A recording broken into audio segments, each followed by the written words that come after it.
The lipstick effect.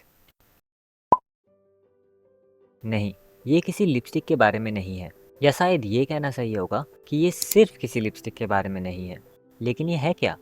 आइए जानते हैं।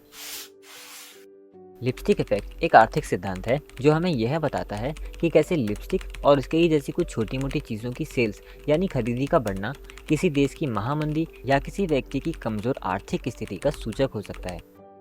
जिसका मतलब है कि लोग आर्थिक मंदी के कारण अपना पैसा बड़ी लग्जरीज के बजाय छोटी लग्जरीज में खर्च करने लगते हैं।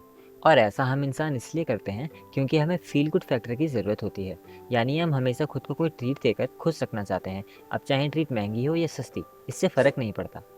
एग्जाम्पल के रूप में हम इसे देख सकते हैं। कोई महिला शॉपिंग करना बहुत पसंद करती है और हर महीने अपने लिए नई नई ड्रेसेस और महंगे बैग्स खरीदती है। लेकिन अचानक देश में आए आर्थिक संकट या और किसी कारण की वजह से भी अगर उसकी इनकम पर बुरा प्रभाव पड़ता है, या मान लीजिए कि वो कुछ समय के लिए जॉबलेस ही हो जाती है, तो वह पहले की तरह अपने लिए महंगी लग्जरी सपोर्ट नहीं कर पाएगी। लेकिन वो फिर भी खुद को खुश रखने के लिए छोटी लग्जरीज पर खर्च ज़रूर करेगी, जो कि उसके लिए अफोर्डेबल हो, जैसे लिपस्टिक्स, परफ्यूम्स या कोई भी अन्य चीज़। और इसे ही तो लिपस्टिक इफेक्ट कहते हैं। अगर बात कुछ भी छोटा मोटा खरीदने की हो रही है, तो इसे सिर्फ लिपस्टिक इफेक्ट ही क्यों कहा जाता है?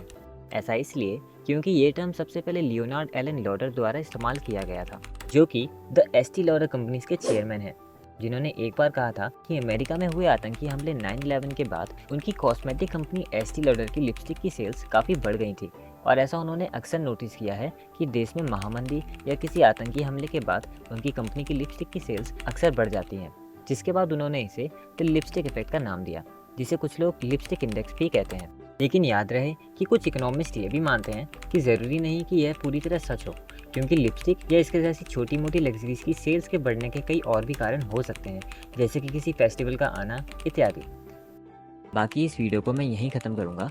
अगर आपको इस वीडियो में बताई कोई भी इन्फॉर्मेशन गलत लगी हो तो कमेंट सेक्शन में आप मुझे करेक्ट कर सकते हैं और अपने व्यूज़ भी दे सकते हैं। वीडियो यहाँ तक देखने के लिए धन्यवाद।